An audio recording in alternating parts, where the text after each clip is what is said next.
Good day everyone. Today we're going to talk about architectural concepts for the subject Theory of Architecture 1. This is Architect Richard Matakubo and we're going to discuss the different kinds of architectural concept. Firstly, we're going to show to you ano ba yung mga architectural concept. If the first thing that comes into your mind may be some shapes and symbols coming from the real world objects, tama, and then translated into the other architectural forms, no? Tawag natin doon is concept evolution.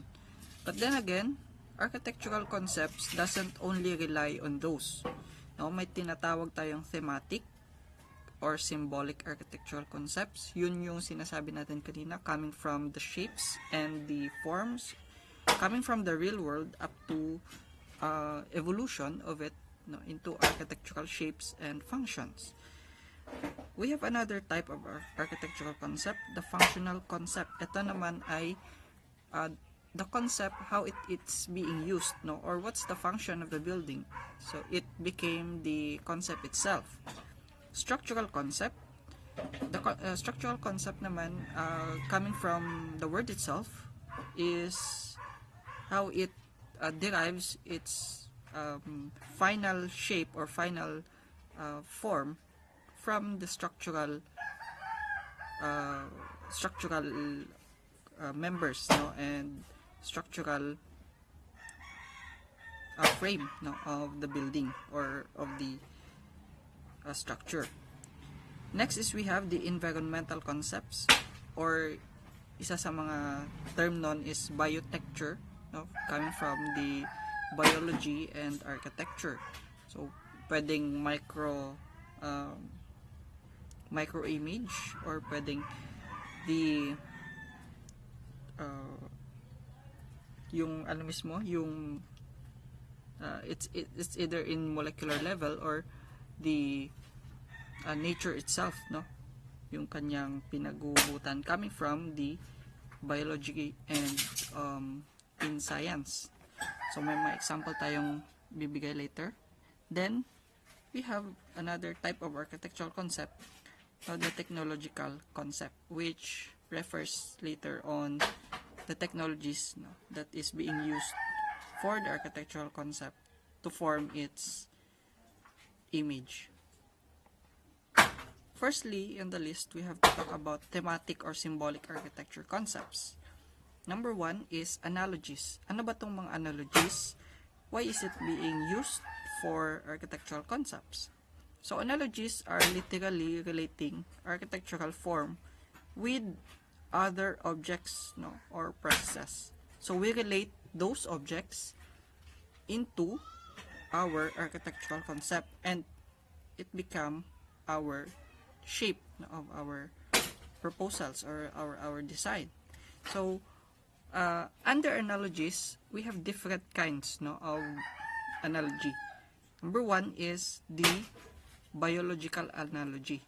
When you say biological, so it's the nature, no, of the thing, no, that you are deriving from, no, on your design.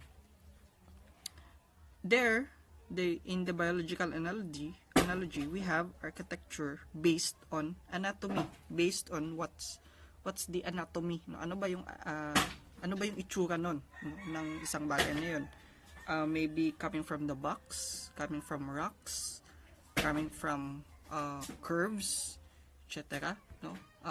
From the design itself, in its real world, how it became, how the evolution became coming from those things, coming from those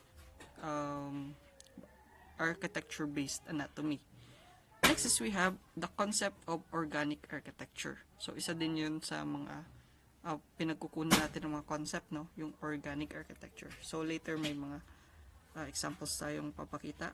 Parts of a whole, so maybe coming from one the whole object, no, may kinuha ka lang part doon as a part of your concept. morphology, the science of forms. Forms follows function and the influence of the environment. So that's under the biological analogy of architectural concepts. Firstly, we have the Solomon Guggenheim Museum in New York. No? So this one is designed by Frank Gehry, which is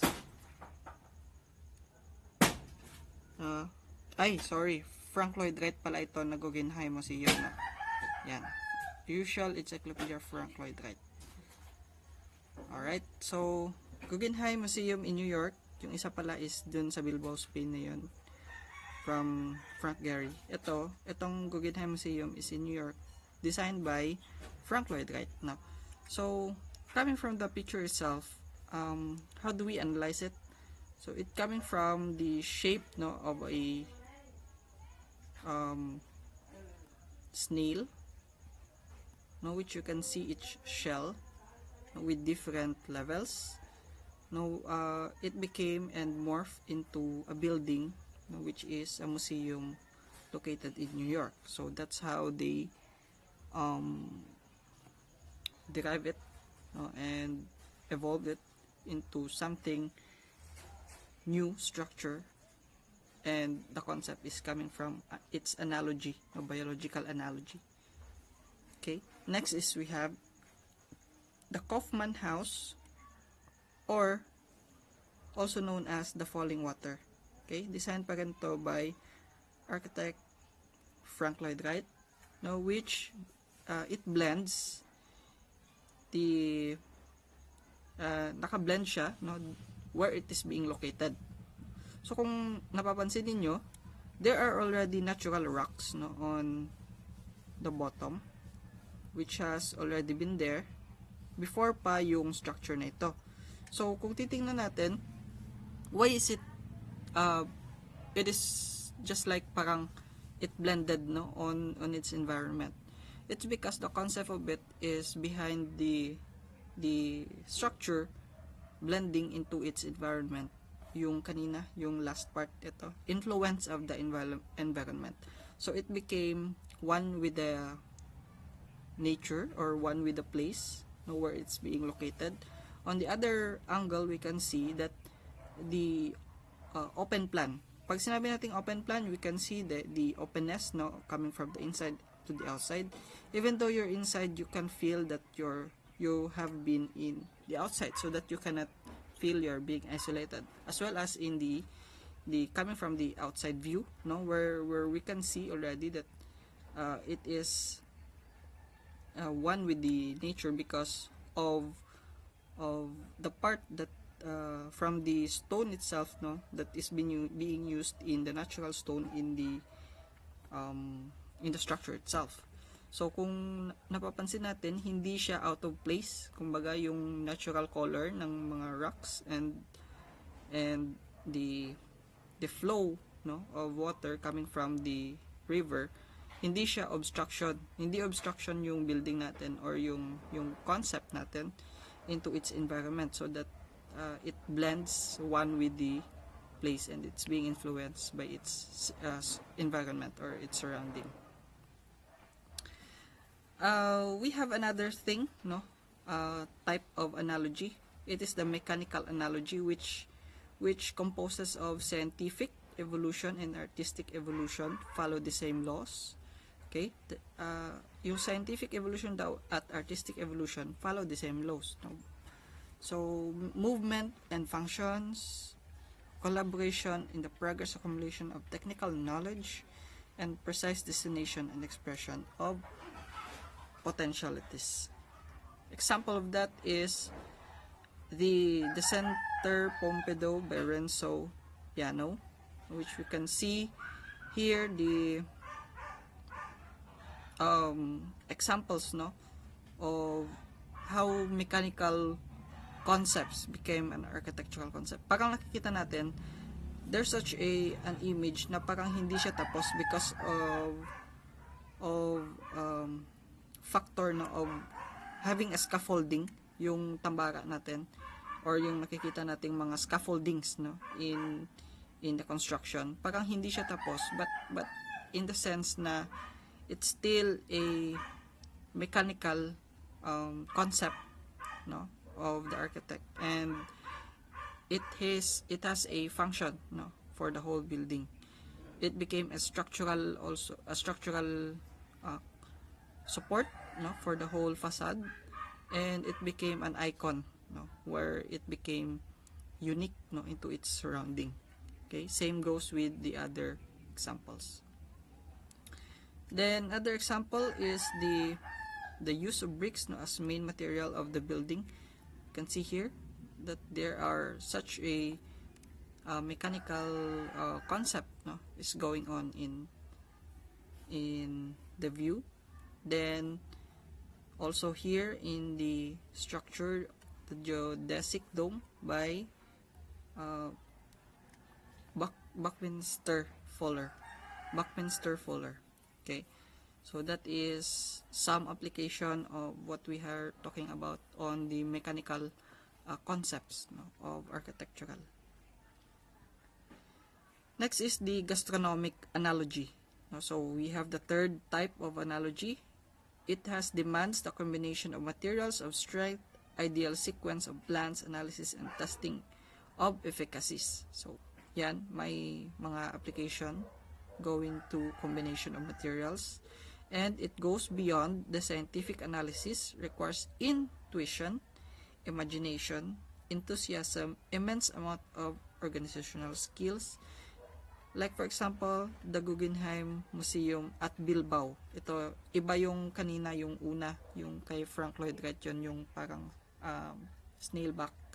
No, itong isa, Guggenheim Museum in Bilbao, ay parang abstract, no? Kasi the image, no, na naging final image nito is parang crumbled piece of work of paper. Okay? Yan, ito yung itsura niyan. The Guggenheim Museum at Bilbao, Spain. Yung unang-unang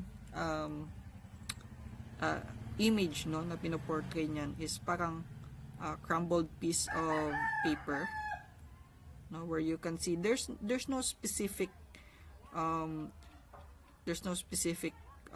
form and structure and shape, no, na binibigay yung kanyang image, no, because the concept itself is an abstract, kaya siya nabuo. Okay, the form, the massing itself is still there, no, so para siyang deconstructivism type, no, of architectural style.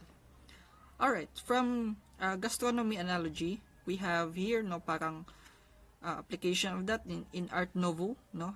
Art Nouveau is from the Spain, no, na type of designing of the interior, maybe exterior, no, pero it's still on the gastronomy, no, gastronomic analogy. Like combination of materials of strength, ideal sequence or plan, analysis and testing of efficacies. Like for example, this one, the Art Nouveau, coming from the ano nga yung tawag doon, sa icing, no, parang icing. So parang in-apply siya doon sa mismong interior, no, ng isang dome. So it's still on the side of gastronomic analogy, no, for architectural concepts, as well as this one, no. So as you can see, para siyang peel, no, of an orange. Okay, because of the shapes, no, of its roof. Okay, so because that's the concept of gastronomical analogy. Okay, as well as this one. Ito, yung concept nito kasi is parang ano siya, pakpak, no, ng isang ibon. And some also application in the Greuel Park in I forgot where it is, but this is the Greuel Park. Skin of a dragon yung kanyang concept here. Alright. Moving on, we have the linguistic analogy. We have also this type of architectural analogy concept. The eloquence and expression is present in this type of analogy. Emotions and experiencing emotions, vocabulary and composition. Example of this is the Tadao Andos Chapel of Water. Parang may sinasabi yung kanyang concept. Like for example, this one, the Tadao Andos Chapel of Light, where you can see that the light coming from the a subtractive type of wall which reflects the light coming from the outside to the inside, no? So that's the concept of linguistic, no? It says something, no? From uh, from a part, no? Then it became it's part of the whole.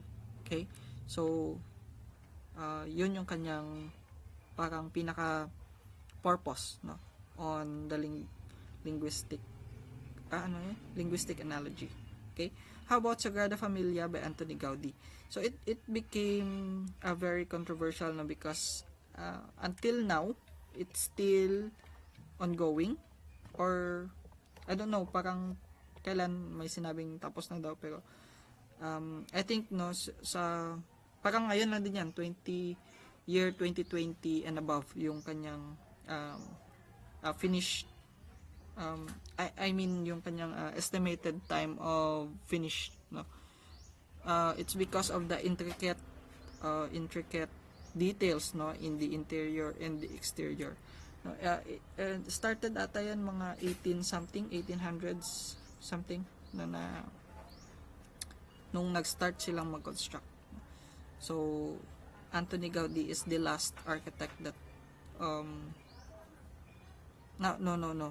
Anthony Gaudi is the principal architect pala, or yung the architect of record ng Sagrada Familia, or nung nag-start yung conceptualizing ng Sagrada Familia.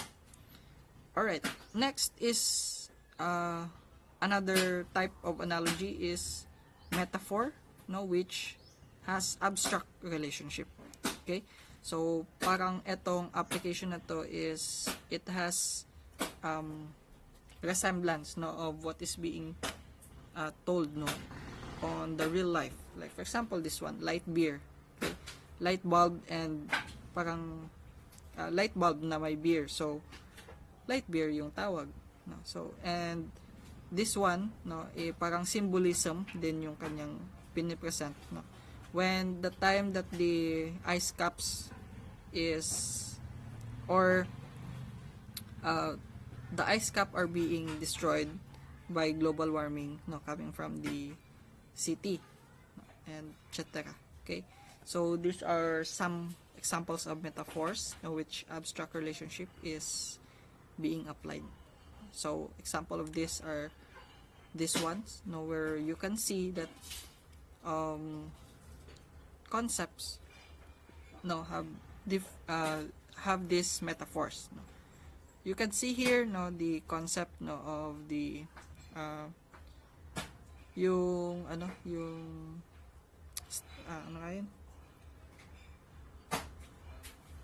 yung nakikita natin dun sa malapit sa mga Stonehenge, hindi ko na maalala yung pangalan, basta ganyan yung kanyang concept. Sydney Opera House, this one is coming from shell, no, different shells, no, where you can see the part of it, no, parang sail din siya. So the metaphor of that is it is on the seashore, it's located on the seashore. And the Lotus Temple, no, where you can see, no, some of it are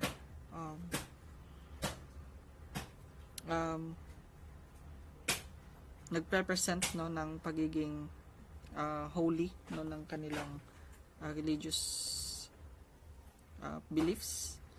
The sa China ito, parang the next, no, is stadium held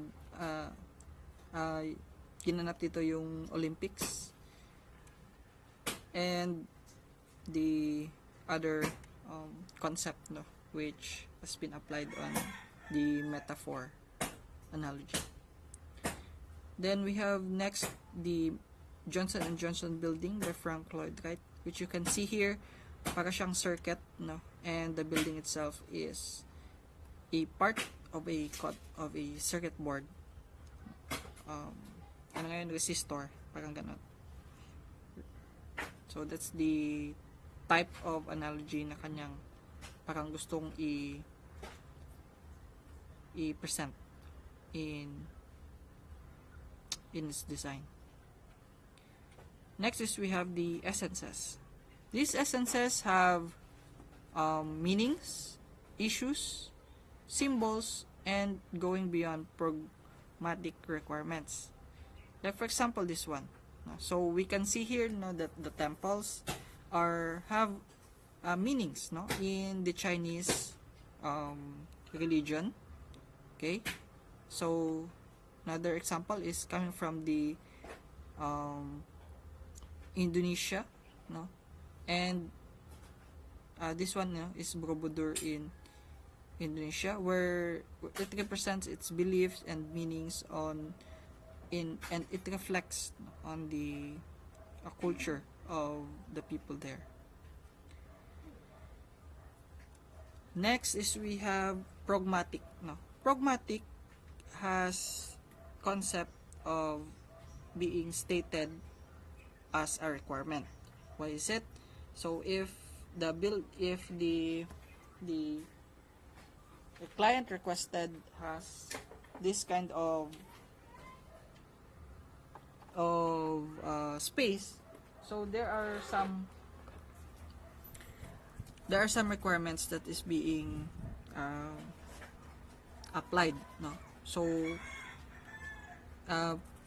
pag kaya siyang ma-achieve, no, through that kind of program, so pwede siya stated by requirement. Like for example, kailangan ni owner ng multiple story. So probably yung ibibigay nating design is tall buildings, no? Like for example, the building offices. So the location is most building, no, is located inside the city, so limited yung space, so the area will be also stuck, no, because it's being stated on the requirements. So that is the pragmatic type of concept. So like for example, this one, these are the types and comparison, no, of similar skyscrapers, and each skyscraper represents the requirement, no, coming from the owners. Next is ideals. Ideals as universal values, the highest appreciation.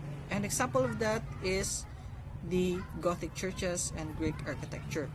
So probably in your history of architecture, you have some examples of this, no, of the orders, no, and some churches and symbolic buildings, no, which represent ideals and power, no, during the times of Romans, the times of Gothic, no, those are barbaric times, no, which represent dark ages. So those are the ideals, no, that na apply dun siya sa architecture, where it became the ideals, no, of the architects, and it became parang it's like an image, no, on their era. Next is we have the second type of concept, no. Yung una kasi is the thematic or symbol architectural concept. Next is we have functional concept, no. Dito naman makikita natin there are traditional definition of good architecture, which states that there are some orders, no, from the Roman Empire and Gothic, Roman and ano nga yung isa? Anyway, classical orders yon, no, where there are some orders, no, from the Doric, Ionic, and Corinthian.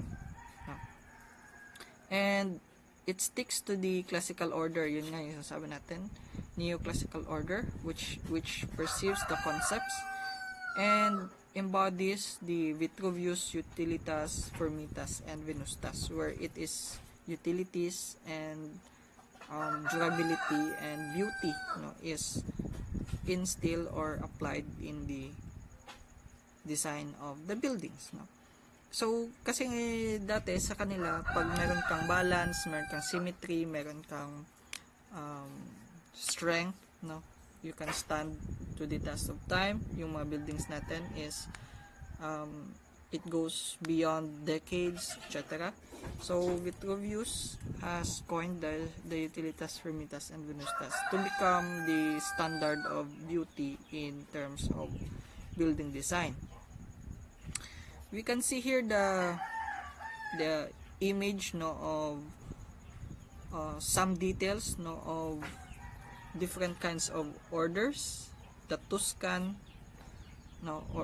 the Tuscan order, which we can see here, parts of that kind of columnation. Columnation kasi yung tawag dito, and the parts of it and discussion of its function. Okay, so that is the Tuscan order. Doric order, meron siyang volutes, tama ba? Shaft, okay. And Ionic, yung pinaka-symbolizes ng Ionic na to is yung kanyang capital, which parang paganyan. Alright, so that is Ionic.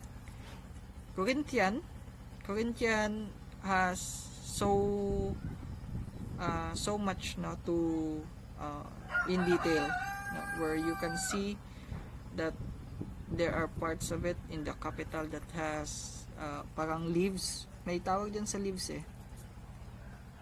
hindi ko na makita. Flower capital. Okay, and sa naman sa kanyang sa upper part, which you can see on the upper part of the Corinthian, different ornaments. And another type is the composite, which basically the combination of three orders: the Corinthian, the Doric, the Corinthian, Ionic. So that is the composite order. Okay.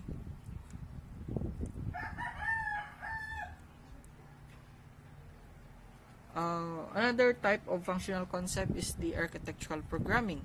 So here we can see that there are parang evaluation siya ng mga existing into something new or the future state. Firstly, you could get this one, para meron kang informed idea of what is currently for the proposal. So the setting: cultural, social, political, historical, and economic. So those are the types of existing data. Dagdag na rin natin si geography, archaeologically, client, demography, organizational needs, behavior, constraints, legal, financial, and technical market, which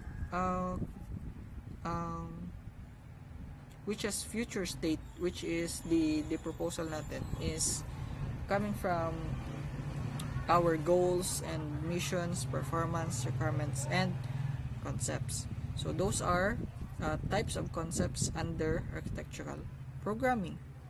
So the optimization and satisfaction needs naman have this kind of requirement.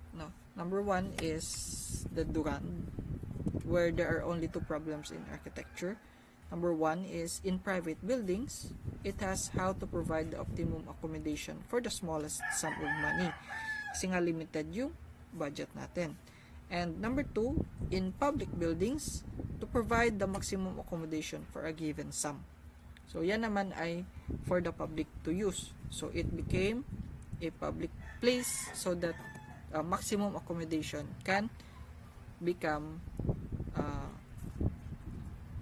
more functional. in a given amount of budget.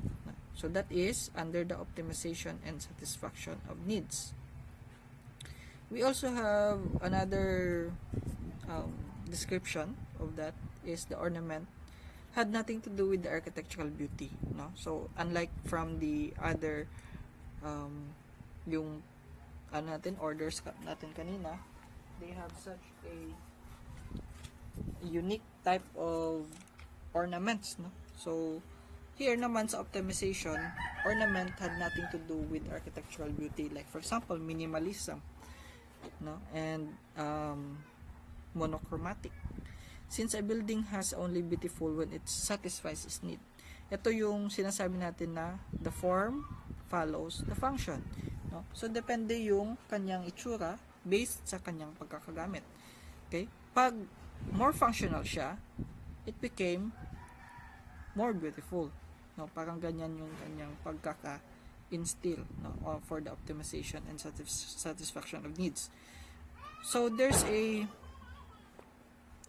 phrase here, no? Whether we consult our reason or examine ancient monuments, it is evident that the primary purpose of architecture has never been to please. No? It's never been to please anyone. Because, nor the architectonic decoration been its object. Okay? It's because the function is much more concerned, 'di ba? Pag gumagawa naman tayo ng building, ang concern naman natin is for the human needs and for the human usage, human satisfaction. At pag na meet natin yung requirement na yon, this kind of functional concept is being achieved. Right? Okay? So another type of or another description for optimization is the public and private usefulness and the happiness and presentation of mankind are the aims of the architecture. Yun yung sinasabi natin kanina, no? That is to satisfy the needs of the users or the satisfy the needs of the users and the public, no, if it is a public building. So this expression is being supported, no, by some notable architects like Ludwig Mies van der Rohe, where his idiomatic expression is less is more, no, where you can put less design, there are more things to do, no. This kind of architectural concept, no, under the functional is what we call the international style, okay, which he also emphasizes, no, that this kind of style, okay, must be designed through this expression, no? The house is a machine to live in. Okay? So, dyan pa lang, malalaman na natin na it's more like function, no? Yung focus ng design, not to put excessive unnecessary details. Right? The program for the building of a house should be set with the same precision as the building as a machine. Kasi ginagamit natin siya, or we build the house, no, to make our lives easier, because that's a machine is being built to build or make our lives easier also. So it's like designing a house, no, where a machine, it's like a machine where we live in. Okay? Ganyan yung kanyang gustong sabihin. And the structural frame should be separately identified from the space enclosing walls. Kasi nga yung mga structural frame is hindi naman natin yan mayu-utilize, no, as far as the space utilization is concerned. So dapat daw it is identified outside the space enclosing the walls. And the house should be lifted in pilotis so that a garden may be spread under it. Ito yung example niyan. Ayan, the Villa Savoy, no, which you can see here, no, that the structural frame should be separately identified from the outside of the wall. Okay? So, kung nakikita nyo, it's being separated outside the wall. Okay? Yan yung kanyang itsura. Yan. Okay? Then, tingnan natin, the house should be lifted on pilotis. No? Lifted. Kumbaga, elevated. No? Hindi siya on the ground kagad. No? It should be lifted. Bakit daw? It's so that the garden may spread under it. And roofs should be flat, capable of being used as a garden. So, flat nga siya on the design of Villa Savoy. Pitch roof disturb the cubic of rectilinear form. Okay? So, kung nakikita nyo, there are pitch roof. And I mean, the pitch roof, no? Kung titingnan natin, kung may pitch roof dyan, it disturb the cubic rectilinear form of the building. So, tinanggal na to. So, it became flat roof. And the interior accommodation should be freely planned. So, ganyan yung tsura niya, no, on the inside. So that the user can modify, no, the space inside. Depende kung anong kailangan niya. Yan. So, ganyan yung kanyang gusto ko sabihin. Then, the structural concept uses this kind of structural framework or structural concept by the gravity, post and lintel, arches and vaults, flying buttress, domes, frames, and tube construction. Mushroom construction, stretch membrane, suspended system, stratification, and prefabrication. Let's go to another type of concept, no, where we talk about environmental concept or the biotecture, where the environmental theory of perception is number one in this type of concept, where it uses light and color as a modifying element of space, artificial or natural. Light can be manipulated by design to identify places and gives places a particular character. So, tandaan natin, it has something to do with the light and color because colors have psychology of emotions, no, that gives to the users different kind of emotion. So, light and color has something to do with the theory of perception. Le Corbusier, one of the concept user of this kind of this biotecture, no, noted that the architecture is the masterly correct and magnificent play of masses, okay, and brought together in light. Our eyes are made to see forms in light. Thus, cubes, cones, spheres, cylinders, or pyramids are great primary form which light reveals to advantage. They are not only beautiful forms but the most beautiful forms. So kaya yung mga design ni Le Corbusier is mostly naka cube type, cone type, sphere, cylinders, and pyramids because he believed that these primary forms are the most beautiful ones. Next is the organic architecture. No, under naman pa rin to sa environmental or biotecture, that each design components become an essential part of the whole, such when one is removed, the composition will be incomplete. Okay? If the one part is removed, the composition will be incomplete. Architecture is the process of recognizes and composes various interrelated forces into unified whole, and the constituent parts of the whole may be deemed discordant and disorganized but never unrelated. Next one is we have the evolutionary architecture. This kind of architecture can creates, no?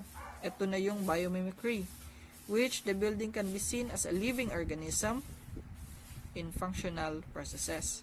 And the overriding objective is to reach the ultimate evolution of a design so that it is perfectly combination of function, forms, and purpose, where its limit of budget, materials, and so forth. So this kind of architecture uses what is there, no, or what is the local material is already been available in the area. It may be topography, material, climate, forms, everything, no, that is already there, so that the design takes off from the natural features of the site. No, it may be terrain, flat, seascape, hardscape, or mountainscape. The concept is based on the available resources, no, coming from its name. Then lastly, we have this kind of concept, no, the technological concept, where technology is being applied, no, applied science, no, to be exact, on its this kind of concept, the branch of knowledge that deals with the creation and use of technical means and their interrelationship with life, society, and the environment, drawing upon such objects as industrial arts, engineering, applied science, and pure science. So that is how we perceive or use technology, no, as a technological concept in architecture.